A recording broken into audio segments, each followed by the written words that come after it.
Story 1: Santa Cruz Slasher. It was spring of 1988. I was a first-year art teacher at a high school near Santa Cruz, California. The sophomores in my afternoon painting class were a high-energy group. Being a new teacher, they tested me at times. But there were some talented kids in there, and I usually looked forward to teaching them. One day, several students announced that their projects had been vandalized. Each canvas was defaced with cuts and smeared with red paint. Some portraits had their heads and faces cleanly cut out. I wasn't sure if the vandal was in this class or one of my earlier periods. I was unhappy about the destroyed artwork, and I had my suspicions about who was responsible, but I needed to be sure. The next day, the situation escalated. I made a few announcements at the start of class, then allowed the students to get their art supplies and choose who they wanted to work with. Of course, they loved this because it gave them a chance to move around and socialize. A few minutes later, one of my students stood abruptly, raised his hand, and said he had to go to the bathroom. But his eyes were wide open, and his expression was fearful. Then I noticed his jeans were dark and wet, from his upper thigh down to his knee. For a moment, I thought he'd wet his pants. I didn't want to embarrass him, so I quickly nodded towards the door and told him to go. Right after he left, I noticed a blood trail on the floor, leading from his seat to the doorway.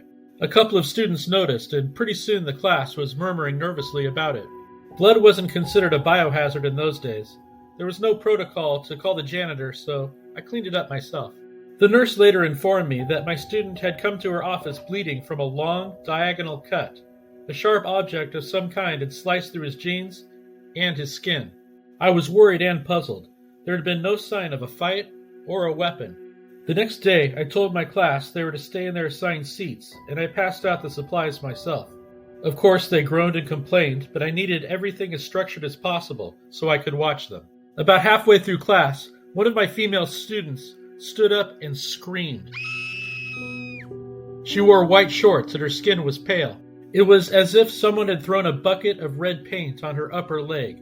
It started soaking through her clothes.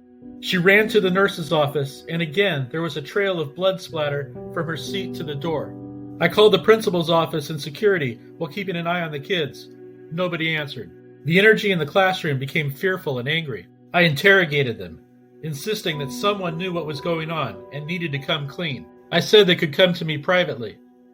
But most teens hate to rat on each other, and you know that saying, snitches get stitches. In this situation, it could be literal. It was also possible they were just as clueless about who was responsible as I was. It was hard to tell. There was one student I suspected, a tall skater kid, we'll call him Victor. He wore a black Misfits hoodie that was always pulled up over his head. He rarely spoke and always seemed angry. His artwork indicated an obsession with morbid subjects. The only problem was that description fit half the kids in the class. The last thing I wanted to do was make the situation worse by profiling the wrong person and turning the kids against me. The final bell rang and the kids hurried out. I noticed the skateboard under Victor's arm. It was the Santa Cruz Slasher model. The graphics depicted a monster with veiny, bulging eyeballs. It had sharp teeth and a long tongue. It rode a skateboard shaped like a bloody sword. Was Victor the slasher, or was I just reading too much into it? I knew he was headed towards the concrete stairs, near the school parking lot where the skater kids gathered. I followed from a distance and sat in my car with the window half down. Victor and a couple of other kids started taking turns skating the stairs. I was just close enough to see and hear what was going on. I heard Victor say, "Dude, the craziest thing's been happening in my art class." At that moment, another kid from my afternoon class rode over on a skateboard. We'll call him Jason. He was the most talented student in my class, but easy to miss in a crowded room. He was small and slightly built, and other than his talent for art, he didn't stand out much. Then I heard something that made the hair on my arm stand up. Jason pointed at Vincent and said, "Nice skateboard, but everyone knows I'm the real Santa Cruz Slasher." He stuck his tongue out and flashed the rock on sign. There was a box cutter in his other hand. He pretended to cut his tongue with it and said, "Blood excites me." Victor and the other skaters cussed him out and threatened him, but Jason just skated away, still laughing. I hurried to the office and finally got in touch with the principal and a school resource officer. They interrogated Jason in the office the next day. He came clean after they threatened to have him arrested.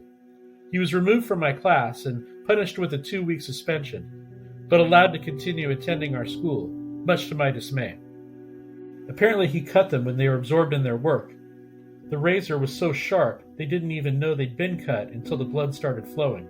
The next semester, I was shocked to see Jason walk into my classroom 15 minutes before the first day of class. He asked for permission to enroll. Of course, I said no and told him to leave. He asked why not, as if nothing had happened. Because you assaulted 2 of my students, I said. Jason looked genuinely surprised and said, "Well, you're not going to hold that against me, are you?" I answered back, "Yes. In fact, I am going to hold it against you." "But I was the best artist in your class," he said. Again, I told him to leave or I'd call the office. As Jason walked out, he had to get in the last word. "You don't even get it," he said. "All I did was nick them with a razor. I could have planned something a lot worse." I went on to teach high school for 20 years after that, and I saw plenty of crazy things, but I never met another student that genuinely scared me quite like him. Story 2. Lockdown. I went to high school in a nice suburb in the Pacific Northwest. Our town was known for rows of perfect-looking yards and houses that were hard to tell apart. We never even locked our doors growing up. It was the kind of place where people say, "Nothing like that ever happens here." Until it does. It was 2016, freshman year. My friend Max and I were walking to our next class when the bell rang 3 times. Our principal made an announcement over the loudspeaker. "Attention all students and staff. We are going on lockdown. Enter an available classroom and remain inside. Turn off all lights. Lock all doors. Shelter in place until further notice." We were sure it was just a drill because we already had several that year, and we assumed that living in a dull town where nothing much happened meant we were always safe. Besides, the principal sounded calm, and he never said, "This isn't a drill," or anything like that. Thinking there was nothing to worry about, we thought it would be fun to hide out for a while and then sneak around the school. We ran downstairs and hid in a restroom. I was excited at first, but boredom set in after a few minutes. There wasn't much to do, other than look at our phones. I texted a girl I was just friends with, but wanted to impress. I told her what we were up to. She texted back, "Derek, this is a real lockdown, you idiot. We just heard someone walk by in the hallway." The lights flickered. Then they went out. Goodbye, boredom. Max said, "We're cornered in here. There's only one door and no windows." He was right. Hiding in a stall wouldn't save us from some psycho mass murderer. The only other hiding place I could think of was the computer lab. It was around the corner on the same floor. There was no class in session that afternoon, so it was hopefully empty and unlocked. We left the bathroom and crept out into the hall. If you've ever been inside a school where the lights are out and no one is around, I can assure you it's a very different vibe. The emergency lights made everything look dim and sickly. The hallways appeared to stretch on forever, like something from a nightmare. Then we heard footsteps approaching at a rapid pace just ahead of us. We pressed our backs against the lockers as a hooded figure ran past. I was close enough to feel the air part around his body and rush across my face. We definitely should have waited longer because he didn't see us at first, but we were too scared. A few seconds after the hooded figure passed, we took off running. I heard him stop, change direction, and run right after us. We sprinted to the computer lab, holding back screams. The door was open, but we were so blind with adrenaline that we tangled with each other in the doorway, trying to get through at the same time. I slammed the door, praying it was the type that locks automatically when closed. We should have shoved furniture in front of the doors, but we were too panicked to think straight, fearing the hooded figure was about to enter. We scrambled to the back of the lab and hid behind a row of desks and computers, just as the door swung open. Just enough light entered through the blinds to see the intruder's face within his hooded sweater. I recognized the blue eyes, red bangs, and freckled skin. I'm leaving his name out of this because I don't want to give him publicity. He was a seriously twisted kid with a combination of mental illnesses and a bad family history. He'd been transferred to our school from a campus for emotionally disturbed kids at the beginning of the year. He got expelled for repeatedly attacking one of his teachers. Apparently, he recognized us also. He said, "Hi, Derek. Hi, Max.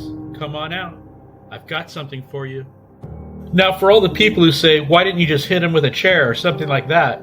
First of all, we didn't know what kind of weapon he had. Second, when you're that scared, it's hard to even move.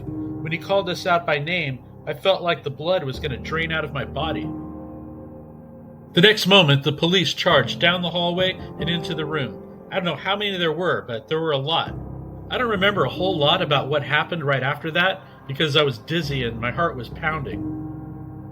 I had to answer some questions to see if I was injured or going into shock. The area around the school was total chaos, with parents searching for their kids and cops leading everybody out of the building. The news released more information a few days later. The intruder snuck onto campus easily because our security was almost non-existent. He just pulled up his hood and tried to blend in with the other kids. Someone recognized him and reported it to the office, and that's what triggered the lockdown.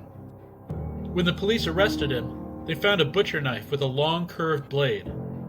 The kid later admitted that he'd entered the campus to find the teacher that he'd previously attacked and stab her to death. Thanks to our genius idea to hide out during a lockdown, we almost became his consolation prize. I have no doubt that if the police hadn't arrived just in time, we both would have been dead at 14. If you enjoyed this video, please like and subscribe for more scary content, and thanks for watching.